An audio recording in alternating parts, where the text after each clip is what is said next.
Hello बच्चों, यह हमारा लास्ट लेक्चर होगा पीरियोडिक क्लासिफिकेशन ऑफ एलिमेंट्स का। तो पीरियोडिक क्लासिफिकेशन ऑफ एलिमेंट्स में हमने अभी तक जो डिस्कस किया that was the periodic properties. Periodic properties में हमने ionisation energy, electron affinity discuss की थी। और अब इस लेक्चर में जो हम डिस्कस करने जा रहे हैं that will be the electronegativity. अब बेटा जी, इलेक्ट्रोनेगेटिविटी में हमने क्या पढ़ना है? सर, इलेक्ट्रोनेगेटिविटी होती क्या है? फॉर एग्जांपल मैं आपको एग्जांपल से समझाऊंगा। ये एक एटम ए है, ये दूसरा एटम बी है। अब एक एटम को एक इलेक्ट्रॉन की ज़रूरत है in order to get the stability, and B atom को भी एक ही इलेक्ट्रॉन की ज़रूरत है ताकि वो स्टेबल बन जाए। तो ये क्या करेंगे, ये एक इलेक्ट्रॉन देगा, बी वाला एक इलेक्ट्रॉन देगा और ए वाला भी एक इलेक्ट्रॉन देगा, और बोलेंगे हम दोनों शेयरिंग में इन दोनों इलेक्ट्रॉन्स को रखेंगे। जब इन्होंने दोनों इलेक्ट्रॉन्स को शेयरिंग में रखा तो इस टाइप ऑफ शेयरिंग को हम कोवेलेंट बॉन्ड कहते हैं। तो शेयरिंग इन्होंने इक्वली की, ए ने भी एक इलेक्ट्रॉन दिया, बी ने भी एक इलेक्ट्रॉन दिया, बट बी थोड़ा सा जालिम निकला। बी ने क्या किया, इसने ये इलेक्ट्रॉन क्लाउड थोड़ा सा अपनी ओर शिफ्ट किया। इस shifting of electron cloud towards the more electronegative atom, इसी को हम क्या कहते हैं, इलेक्ट्रोनेगेटिविटी। और बेटा याद रखना, इलेक्ट्रोनेगेटिविटी कोवेलेंट बॉन्डेड एटम्स में होती है। तो डिफिनीशन हम ये लिखेंगे, it is the tendency it is the tendency it is the tendency of covalently bonded atoms to attract the shared pair electrons, attract the shared pair of electrons। ठीक है बेटा, तो क्या बोला मैंने, what is electronegativity? Electronegativity, it is the tendency of covalent bonded atom. Covalent bonded atom की जो tendency होती है शेयर्ड पेयर्ड इलेक्ट्रॉन्स को अट्रैक्ट करना, इसी को हम इलेक्ट्रोनेगेटिविटी कहते हैं। और बेटा ये याद रखना, जो इलेक्ट्रोनेगेटिविटी है ये एक यूनिट लेस क्वांटिटी होती है। सर, अगर ये यूनिट लेस क्वांटिटी है तो इसका मतलब ना ही इसमें एनर्जी का रिलीज होगा, ना ही इसमें एनर्जी गेन होगी। तभी जब ना एनर्जी लॉस हो गई ना एनर्जी गेन हो गई, तभी तो ये यूनिट लेस क्वांटिटी आ गई। तो बेटा आप ये पॉइंट याद रखिएगा, electronegativity is a unitless quantity, is a unitless quantity। ठीक है बेटा, that is no energy is loss, या ऐसे लिखेंगे, no energy is release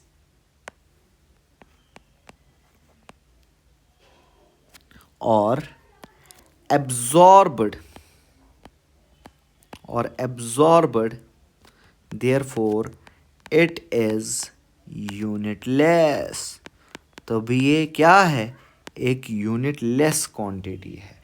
और बेटा एक पॉइंट ये भी याद रखना, note point, electronegativity does not depends upon the electronic configuration. क्योंकि ये जो इलेक्ट्रोनेगेटिविटी है ये प्रॉपर्टी होती है बॉन्डेड इलेक्ट्रॉन्स की। तो ये पॉइंट याद रखिएगा, electronegativity does not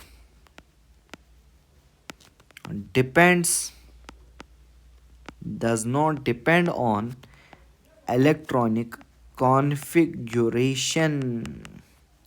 ये इलेक्ट्रॉनिक कॉन्फ़िगरेशन पे डिपेंड नहीं करती है, electronic configuration of an atom. इस पे डिपेंड नहीं करेगी। क्यों? Because it is the property of bonded electrons.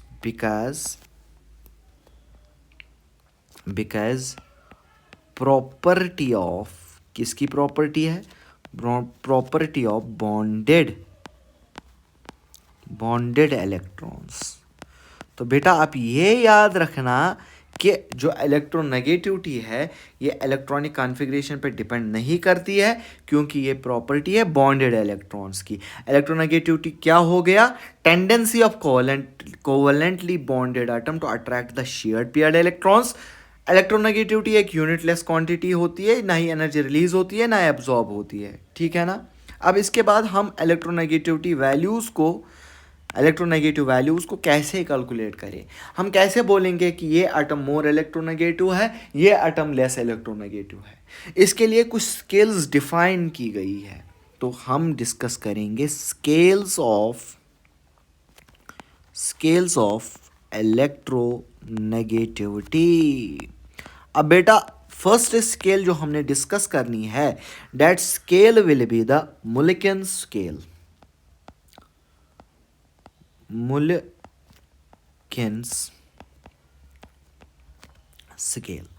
अब फर्स्ट पॉइंट आपको क्या याद रखना है, नीट वाले बच्चे ये याद रखेंगे कि मुल्किन स्केल किस पे डिपेंड करती है, बस इतना याद रखेंगे वो।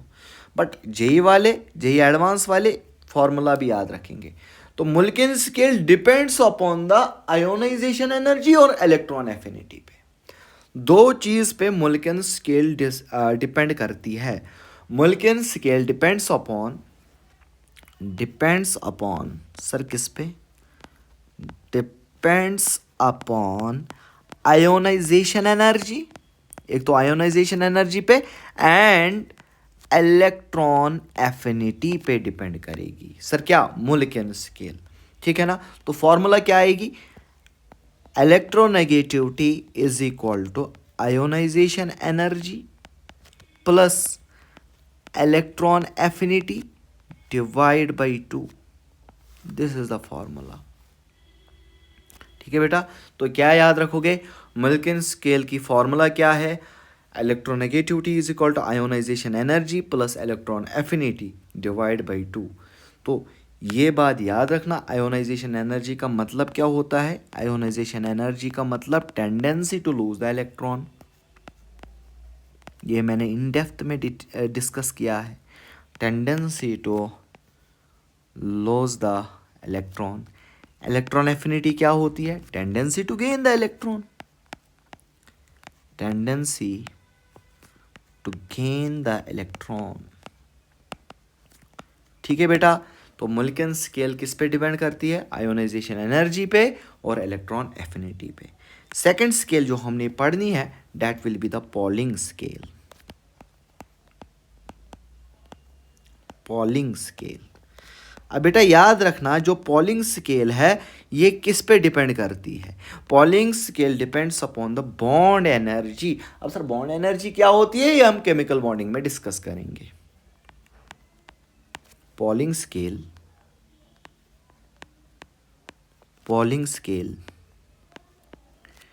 Depends on the bond energy. किस पे डिपेंड करती है? बॉन्ड एनर्जी पे डिपेंड करती है। अब फॉर एग्जांपल मेरे पास ए एटम है और बी एटम है। ए एटम की इलेक्ट्रोनेगेटिविटी हम डिनोट करेंगे काई से, क्योंकि इलेक्ट्रोनेगेटिविटी इज डिनोटेड बाय काई। ये पॉइंट भी लिखेंगे, इलेक्ट्रोनेगेटिविटी इज डिनोटेड बाय काई, CHI काई, ठीक है ना। तो जो ए की इलेक्ट्रोनेगेटिविटी उसको हम इलेक्ट्रोनेगेटिव काई ए बोलेंगे, बी की इलेक्ट्रोनेगेटिविटी उसको हम बोलेंगे काई बी, ठीक है ना। तो इसके लिए मुल्किन ने क्या बोला? Chi A minus chi B is directly proportional to under root of delta. Chi A chi B is directly proportional to under root of delta.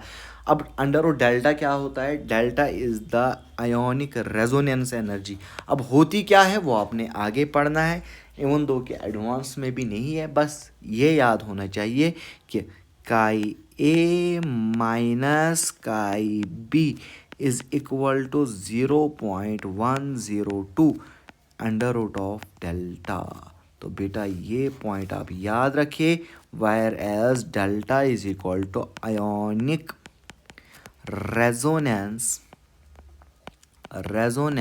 Energy, ionic resonance energy chi A minus chi B is equal to 0.102 under root of delta. अब यहाँ से हमें कुछ values आ गई, that is the values of electronegativity. तो most important is value of electronegativity, value of electronegativity. इसको ना 7 स्टार बनाओ। क्या बोला मैंने? Values of electronegativity. First value क्या लिखेंगे हम ना फर्स्ट पीरियड लिखेंगे, दैट इज द, हम ना सेकंड पीरियड लिखेंगे, दैट इज ली बी बक नू funny, that is lithium beryllium boron carbon nitrogen oxygen fluorine, इसी तरह सोडियम मैग्नीशियम, इसी तरह एल्यूमिनियम, ठीक है ना, सिलिकॉन, फॉस्फोरस, सल्फर, क्लोरीन, इसी तरह फिर कल बाहर ब्रोमीन, आयोडीन, आंटी, एटी। अब वैल्यूज़ ऑफ इलेक्ट्रोनेगेटिविटी बेटा याद रखना, लिथियम की इलेक्ट्रोनेगेटिविटी 0.1 होता है, फिर 0.5 से इंक्रीज़ कर लो। लिथियम का 1.0 याद रखो, फिर 0.5 से इंक्रीज़ करो, तो इसका बेरिलियम का क्या आएगा? 1.5, बोरान का क्या आएगा? 2 आएगा सर, कार्बन का क्या आएगा सर? 2.5, नाइट्रोजन का क्या आएगा सर? 3 आएगा, ऑक्सीजन का क्या आएगा? 3.5 आएगा सर, फ्लोरीन का 4.0। याद रखना क्या बोला मैंने? Lithium beryllium, it's so important बेटा। ये वाला चार्ट जो है ना, इसको ना छाप लेना और अपने स्टडी टेबल पे लगाना, क्योंकि ये बहुत ही इंपॉर्टेंट है। तो वैल्यूज़ ऑफ इलेक्ट्रोनेगेटिविटी में lithium beryllium boron carbon nitrogen oxygen fluorine. Lithium का याद रखो 1, फिर 0.5 से इंक्रीज़ करना है 1, फिर क्या आएगा? 1.5 बेरिलियम, बोरान का 2 आएगा, कार्बन का 2.5 आएगा, नाइट्रोजन का 3 आएगा और ऑक्सीजन का 3.5 आएगा, और फ्लोरीन का क्या आएगा? 4 आएगा। इसी तरह सोडियम का याद रखना 0.9 और 0.3 से इंक्रीज़ करो, 0.9 से 0.3 1.2, फिर क्या आएगा? 1.5 आएगा, फिर आएगा 1.8, फिर आएगा 2.1। अब ये किस्सा यहाँ तक चलेगा। अब सल्फ़र के लिए क्या याद रखोगे? सल्फ़र के लिए 2.5 प्लीज़ ये याद रखना, क्लोरीन 3.0, ब्रोमीन 2.8, आयोडीन 2.5, एस्टेटीन 2.2। ठीक है ना, ये होल पीरियोडिक टेबल, ये होल इलेक्ट्रोनेगेटिविटी स्केल क्लियर हो गई। तो lithium beryllium boron, please take it screenshot, इसको ना चिपका लेना। अब इजी आप कैसे याद रखोगे? वैल्यू ऑफ, जो हमें कॉमनली यूज़ होता है, वैल्यू ऑफ हाइड्रोजन याद रखना, इट इज़ 2.1। हाइड्रोजन का वैल्यू क्या है? 2.1। अब 2.1 ऊपर में किधर है? किसका है? दैट इज़ फॉस्फोरस का। तो फॉस्फोरस और हाइड्रोजन का सेम इलेक्ट्रोनेगेटिविटी वैल्यू है। इसी तरह आप याद रखो बोरान फैमिली, क्योंकि बोरान फैमिली इज़ द गड़बड़ फैमिली, मैंने लास्ट टाइम बोला था, दैट इज़ बैंगन, आलू, गाजर, इन थेला। तो बेटा याद रखना, बोरान का देखा गया इट इज़ 2.0, इसका 1.5, फिर 1 से इंक्रीज़ कर रहा हूँ 1.6, इसका 1.7, 1.8, 2-3 बार इसको नज़र मारना, याद हो जाएगा। तो क्या बोला मैंने? बोरान की इलेक्ट्रोनेगेटिविटी वैल्यू 2 है, एल्युमिनियम की 1.5, गैलियम की 1.6, इंडियम की 1.7, फिर 0.1 से इंक्रीज़ करना है। इसी तरह अगर मैं बात करूँगा लीना की रब से फरियाद, लीना की रब से, तो बेटा लास्ट टाइम भी बोला मैंने, लेक्चर से बाहर नहीं जाना है। डेट्स 1.0, 1.9, फिर 0.1, 0.8, रुबीडियम का भी 0.8 ही आता है, इसका 0.7 आएगा। ठीक है बेटा, ये पॉइंट्स याद रखना, थोड़ा सा रटने वाला पार्ट है तो थोड़ा सा याद रखिएगा। अब इसमें भी इम्पोर्टेंट क्या याद रखोगे, दैट इज हाइड्रोजन फॉस्फोरस का same, that is 2.1। Hydrogen is equal to phosphorus किसके बराबर, 2.1। फर्स्ट पॉइंट याद रखोगे क्योंकि इंपॉर्टेंट है। इसी तरह सेकंड पॉइंट ये याद रखोगे, nitrogen is equal to chlorine is equal to 3.0, that is 3। Nitrogen और क्लोरीन का 3 होता है। इसी तरह कार्बन सल्फर आयोडीन का 2.5 आएगा। Carbon is equal to sulphur is equal to iodine is equal to 2.5। अब बेटा याद रखना, जो हमने ऊपर किया लिखा, इसमें सीजियम सबसे लीस्ट इलेक्ट्रोनेगेटिव होता है और फ्लोरीन सबसे ज़्यादा, वैल्यू इज़ 4, और क्लोरीन का सीजियम का वैल्यू क्या है, 0.7। ठीक है ना। तो caesium is the least but fluorine is the most. हम ये पॉइंट भी लिखेंगे। क्लोरीन हम ऐसे लिखेंगे जो हमने लास्ट टाइम डिस्कस किया, मैंने chlorine electron affinity maximum but fluorine electronegative maximum. ये पॉइंट मोस्ट कंफ्यूजिंग पॉइंट है, बच्चों को समझ में नहीं आता है। तो क्या बोला मैंने, chlorine has maximum electron affinity, chlorine की मैक्सिमम इलेक्ट्रॉन एफिनिटी होती है। सेकंड पॉइंट क्या याद रखोगे, fluorine is most electronegative element. Most electronegative element कौन है, फ्लोरीन है। Chlorine maximum electron affinity. और थर्ड पॉइंट ये याद रखोगे, caesium is the most electropositive और least electronegative. Caesium is the most electropositive और लीस्ट इलेक्ट्रोनेगेटिव। समझ में आएगा। तो फर्स्ट स्केल हमने मोलिकिन स्केल पढ़ ली, सेकंड स्केल हमने मोलिकिन स्केल फर्स्ट पढ़ ली, सेकंड हमने पॉलिंग स्केल पढ़ ली, थर्ड स्केल जो हमने पढ़नी है that is Allred-Roschow scale. Third one is Allred-Roschow scale. Third कौन सी स्केल पढ़नी है, that is the Allred-Roschow scale. अब first scale that is the Pauling की स्केल। पॉलिंग्स की scale was based on bond energy, Mulliken's की scale was based on ionisation energy and electron affinity. But Allred-Roschow scale जो है ये it is based on Z effective, important point,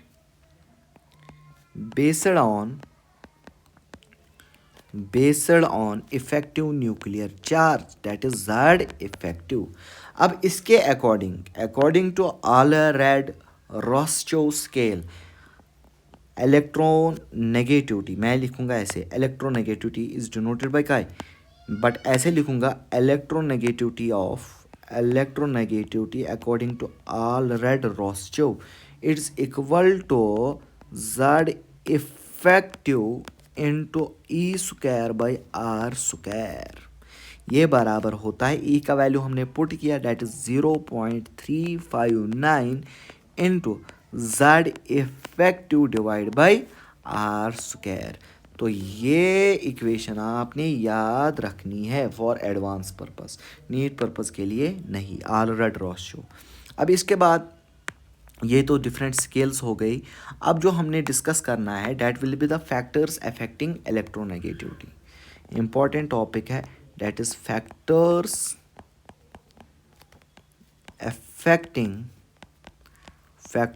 affecting electronegativity. अब अगर आपको याद ही होगा मैंने आपको ये बोला है, जब भी कोई फैक्टर आएगा, पहला फैक्टर किसी भी पीरियोडिक प्रॉपर्टी को जो चेंज करेगा that will be Z effective.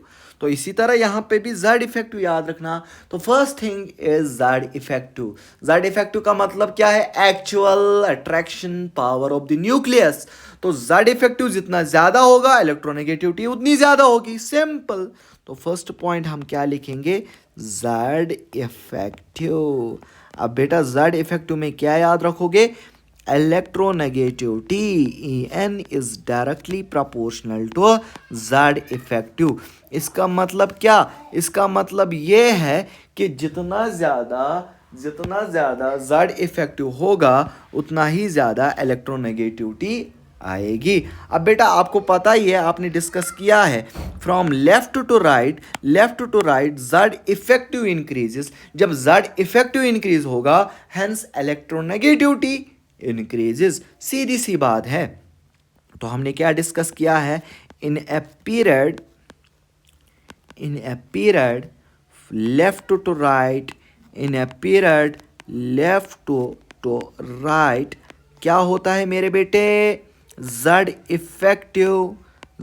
Effective increases, आया ना, Z इफेक्टिव इंक्रीजेस, हैंस तो इसकी वजह से क्या होगा, इलेक्ट्रोनेगेटिविटी इंक्रीजेस। फॉर एग्जाम्पल मैं अगर एग्जाम्पल लूँ, that is lithium, beryllium, boron, carbon, nitrogen, oxygen, fluorine. From left to right Z effective increases. जब Z इफेक्टिव इंक्रीज हो गई तो इलेक्ट्रोनेगेटिविटी इंक्रीजेस, तो इलेक्ट्रोनेगेटिव ऑर्डर ये आएगा। इसी तरह अगर मैं sodium, magnesium, aluminium, silicon, phosphorus, chlorine की बात करूंगा तो यहाँ पे भी from left to right Z effective increases. जब Z effective increases electronegativity increases, that is sodium, magnesium, aluminium, silicon, phosphorus, sulphur और chlorine. From left to right Z effective increases sir. Z effective जब increase होता है electronegativity increase होती है, तो ये electronegativity order आएगी। ठीक है ना। अब सेकंड फैक्टर क्या है, साइज वाला फैक्टर। तो बेटा याद रखना कि size is inversely proportional to electronegativity. Size is inversely proportional to electronegativity, simple. Second factor क्या है बेटा, दैट इज साइज। तो बेटा आपके याद रखोगे electronegativity is inversely proportional to size. Electronegativity is inversely proportional to size, simple है मेरे बेटे। Electronegativity is inversely proportional to size. अब आपको पता ही है, from in a group from top to bottom size increases. जब साइज इंक्रीज होगी तो इलेक्ट्रोनेगेटिविटी क्या होगा, डिक्रीज हो जाएगी। From top to bottom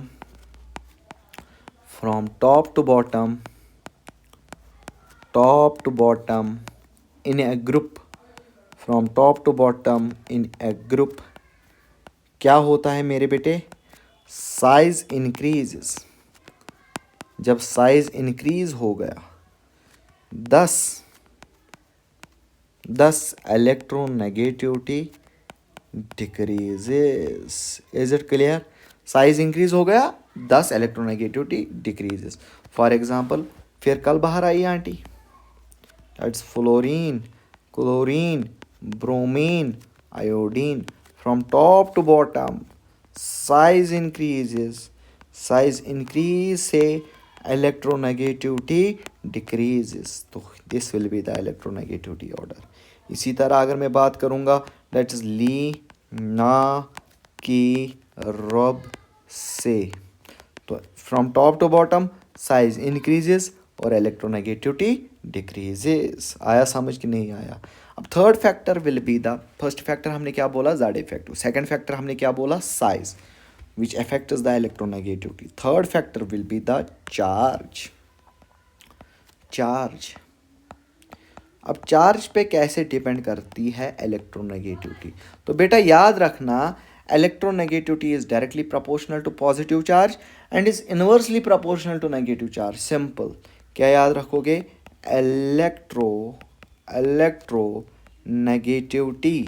negativity is directly proportional to positive charge.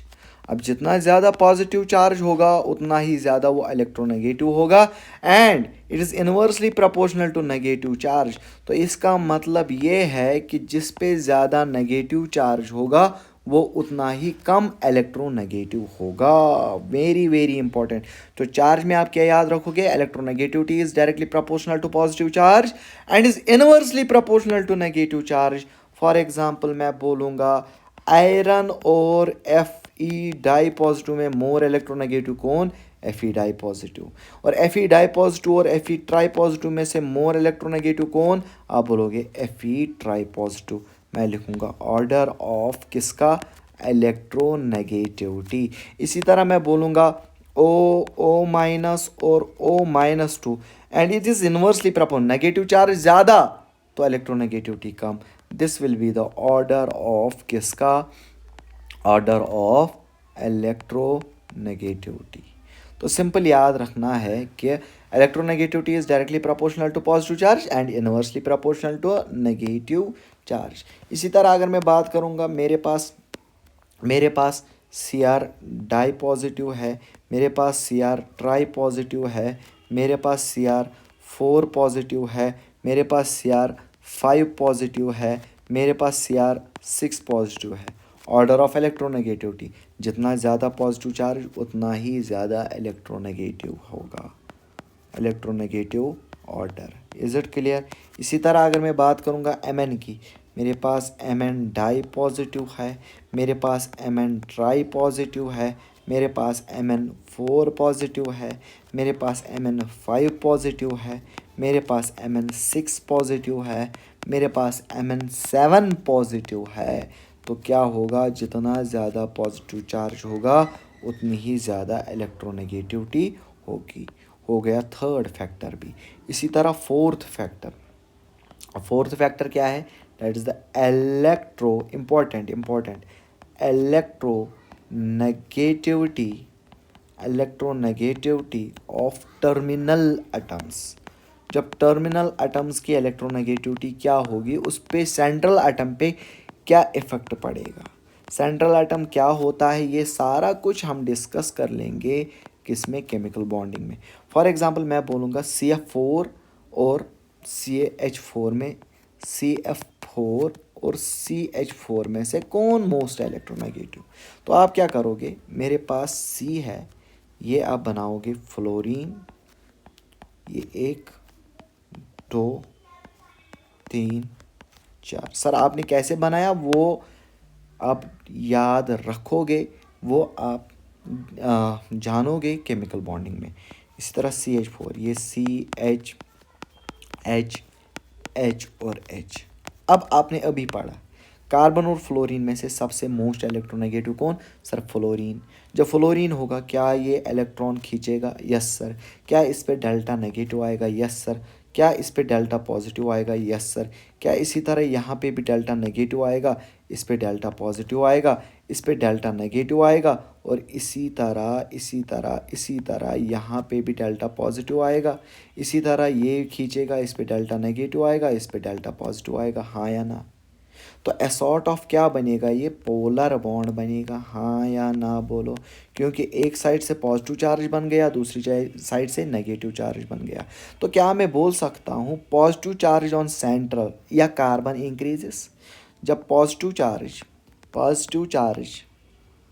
On carbon increases, जब पॉजिटिव चार्ज कार्बन पे increase होगा तो क्या मैं बोल सकता हूँ इलेक्ट्रोनेगेटिविटी इंक्रीजेस। यस सर, अभी आपने बोला कि positive charge is directly proportional to electronegativity. इसी तरह कार्बन और हाइड्रोजन में कौन सा मोर इलेक्ट्रोनेगेटिव है, carbon is more electronegative than hydrogen, क्योंकि हाइड्रोजन की 2.1 है, ठीक है ना। इसी तरह ये खींचेगा इलेक्ट्रॉन, ये खींचेगा इलेक्ट्रॉन, ये खींचेगा इलेक्ट्रॉन। तो इस पे delta negative delta negative delta negative delta negative आएगा, इस पे delta positive delta positive delta positive और डेल्टा पॉजिटिव आएगा। तो क्या मैं बोल सकता हूँ कि नेगेटिव चार्ज इंक्रीजेस किस पे, इंक्रीजेस ऑन सेंट्रल एटम, इसको हम सेंट्रल एटम कहते हैं, सेंट्रल एटम और कार्बन पे 10। तो इसकी वजह से क्या होगा, 10 इलेक्ट्रोनेगेटिविटी ऑफ कार्बन डिक्रीजेस, क्योंकि electronegativity is directly proportional to positive charge and is inversely proportional negative charge. तो क्या मैं बोल सकता हूँ CF4 is more electronegative than CH4? Yes sir. ठीक है, सेंट्रल आइटम सेम है, कार्बन कार्बन, टर्मिनल आइटम्स की बात करनी होती है। तो नोट पॉइंट में आप क्या याद रखोगे? नोट पॉइंट में आप ये याद रखोगे कि मेरे बेटे कि इलेक्ट्रोनेगेटिविटी ऐसे लिखेंगे, electronegativity of central item is directly proportional to electronegativity of terminal atoms। अगर टर्मिनल एटम्स की इलेक्ट्रोनेगेटिविटी ज़्यादा होगी तो सेंट्रल एटम की भी इलेक्ट्रोनेगेटिविटी ज़्यादा होगी। जैसे CF4 में जो टर्मिनल एटम्स थे, फ्लोरीन की इलेक्ट्रोनेगेटिविटी ज़्यादा थी तो सेंट्रल एटम की इलेक्ट्रोनेगेटिविटी भी ज़्यादा ही होगी। अब फोर्थ फैक्टर जो इलेक्ट्रोनेगेटिविटी को इफेक्ट करता है, फोर्थ फैक्टर तो हो गया, fifth factor that will be the percentage S character. Sir percentage S character का मतलब क्या है? किस में एस कैरेक्टर ज़्यादा है? सिंपल, अगर मैं बात करूँगा, मेरे पास याद रखना electronegativity is directly proportional to percentage S character. ये आपने एटॉमिक स्ट्रक्चर में पढ़ा होगा, एस किसको कहते हैं, एस सबशेल, ठीक है ना, या मैं पढ़ाऊँगा हाइब्रिडाइजेशन में, ठीक है। तो याद रखना electronegativity is directly proportional to percentage S character. तो बेटा याद रखना मेरे पास sp3 है, sp2 है और sp है। अब मैं बोल रहा हूँ कि sp3 में कितना s कैरेक्टर है, तो परसेंटेज s कैरेक्टर